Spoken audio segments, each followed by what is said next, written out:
What do you do in the absence of information? How do you make decisions? In today's episode, I'm going to propose one possible answer, an abstract answer to this question. My name is Jonathan Cottrell. You're listening to Developer Tea. My goal on this show is to help driven developers like you find clarity, perspective, and purpose in their careers. I want to paint a common scenario, a project planning scenario for you. And you've probably faced this maybe even this week. Let's say you have a pool of optional pathways. An easier way to visualize this might be cards in your Jira backlog or a list of tasks, or even a list of features that you're considering implementing in your product. Now let's imagine that as you look through these features, they all seem relatively similarly sized. Maybe some are slightly more involved than others, but there's no way for you to know for sure that any of them are an order of magnitude larger than any of the others. And there is no particular reason to believe that any one of these is going to yield more value than the others. What I'm really taking away is all of the grip that you might use for prioritization of these particular tasks. None of them are dependent on each other, for example. Oh, it's important to note that as I begin to list these things off, notice what you try to use as a prioritization metric. Are any of these tasks something that, for example, maybe in your organization might garner political favor or has some kind of interest beyond your team? Again, I'm going to take that away from you. Let's say that they're all politically similar. And maybe the last piece of the puzzle, at least rationally speaking, might be that you look forward to doing one task or the other. Now, this is somewhat of a hyperbolic version of this scenario. More than likely, you would have one or two of these things, but it's very likely also that you would have competing interests. For example, you really want to work on one thing, but politically, you might gain favor by doing another thing, and maybe you have some data that says that a third thing would be the most beneficial to your organization, and you have to prioritize with those varying factors that are on different axes.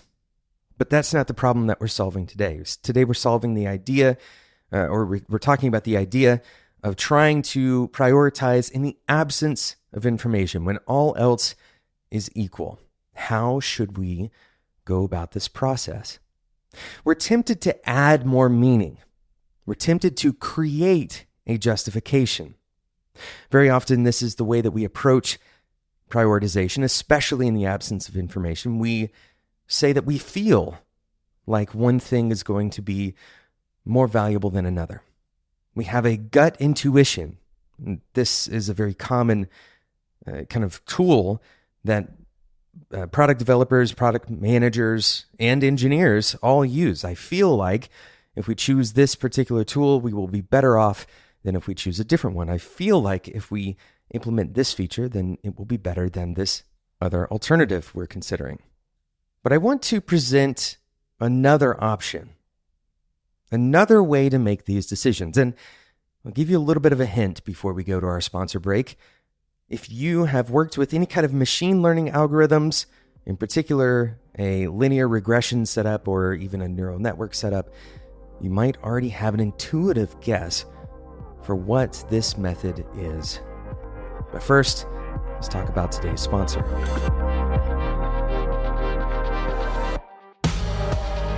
Developer Tea is thankful for the support for today's episode from Auth0. Identity is the front door of every user interaction. Login experience is critical to a user's experience with your app, and as a software engineer, you've probably spent countless hours on this incredibly important interaction, and it's still not done. If you're like most teams, you don't want to spend all of your time on the login. In fact, you'd rather spend almost all of the time that you were spending on the login on your core product, something that differentiates you from other people. Maybe you don't have the expertise you need to make your login experience seamless, or maybe you are concerned about security and the constantly evolving nature of login. And this build versus buy decision on login is really a no-brainer, especially as you start to scale your application. It's even better if you can solve this before you adopt a bunch of technical debt or hidden security issues with a homegrown login solution. This happens all the time, even when you think you've got your bases covered. Auth0 is here to solve your login problems for good. Auth0 provides simple, secure, and adaptable login for applications and businesses, freeing you up to focus on the problems you are best suited to solve in your product. Auth0 supports virtually every style of login you could want.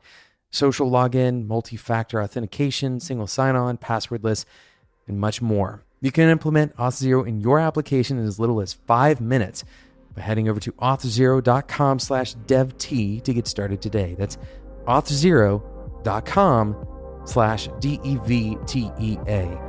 Thanks again to Auth0 for sponsoring today's episode of Developer Tea.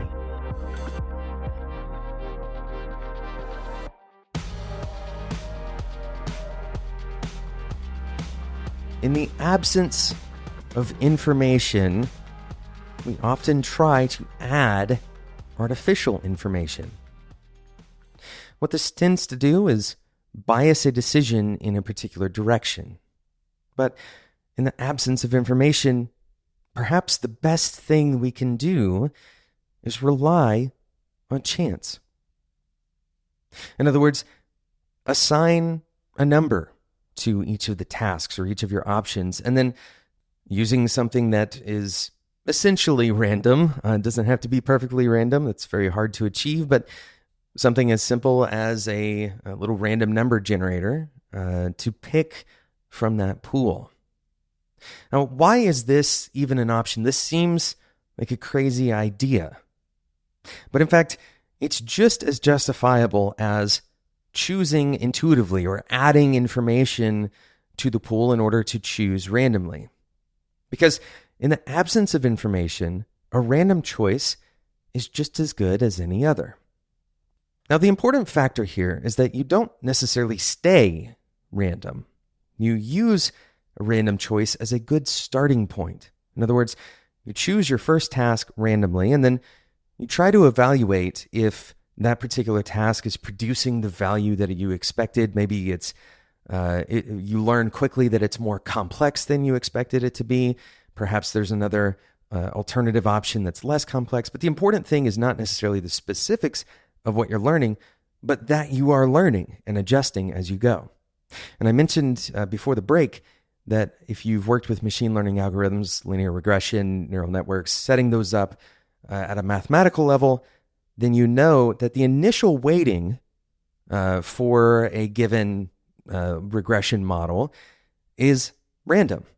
You choose a weight that is random, and then you allow the learning process. In the case of a machine learning algorithm, this is some kind of back propagation or some other process, but you learn from the feedback that you get from the system and you adjust accordingly. So there's a lot of conferred value from using a random choice, and we'll talk about a couple of these things. The first conferred value is that you're relying on the statistical reality that over the course of time, a random choice nets out to somewhere in the middle. In other words, let's say that all of your tasks, maybe you have 5 tasks, and they're each valued 6, 7, 8, 9, and 10. Arbitrary points of value. Well, with a random choice, you're going to net out somewhere in the middle over time. If you were to average all of these options together, then the value ends up right in the middle. And choosing a random option over time is going to distribute evenly across all of those tasks. Because you don't know which one is worth 6 points and which one is worth 10 points, by choosing a random option, you're giving yourself a better chance of distributing across them equally. The other thing that's important to recognize is that if you use a random choice generation process, you give yourself the opportunity to unearth information that maybe you hadn't considered. In other words, if the random generator chooses a task and you suddenly realize something that you didn't necessarily realize before. In other words, As you're talking about the task that the random generator chose, you quickly realize, maybe you have kind of a initial response that tells you more or less that this is not the correct choice, that there's something more important. Well, that's information that wasn't necessarily available before. So it acts as kind of a forcing function if you have any latent opinions that you haven't shared, for example, to bring those out. Another thing that random generation and random choice of otherwise equal tasks provides is a speed of decision making. And the speed of decision making is an asset in and of itself because you're saving yourself time. So if you're trying to deliberate between things that are very close, or at least you can't estimate a significant difference between them, choosing one to buy back your time, choosing one quickly, is probably more important than choosing the most perfect option. Finally, on a bit of a more philosophical note, if you're listening to this and you feel uncomfortable with the idea of letting a random number generator choose what work you're going to do, but you don't have a reason why, then this is probably a good exercise in testing your own ego. We all like to believe that we don't bring our ego to work. This would be something that we would be embarrassed to tell somebody, that we choose our work based on our own pride or whatever other metric that has nothing to do with the outcome at all. And if we are testing our ego against this random number generator, then it becomes pretty quickly apparent. We'll feel a sense of aversion to doing this based on an illusion of competency. The illusion is that we can somehow intuit the right path. But if you can't explain that intuition, it's very likely that the intuition itself is an unreliable metric at best. As you use a random choosing scheme, whatever tool you use to do this, it makes sense over time to introduce secondary ideas, introduce information, introduce data to help you make those decisions. But it's very likely that we can all benefit from a little bit more of a random voting mechanism in the work that we do to avoid pigeonholing, to avoid this cascading we talked about in the last episode, the illusion of agreement, the cascading ideas of kind of groupthink to take over the way we make decisions. Thanks so much for listening to today's episode of Developer Tea. Thank you again to today's sponsor, Auth0. Head over to auth0.com to get started today. You can get your application integrated with Auth0's super easy to use login system with pretty much every kind of login you could want. That's auth0.com. Thanks so much for listening to this episode, and until next time, enjoy your tea.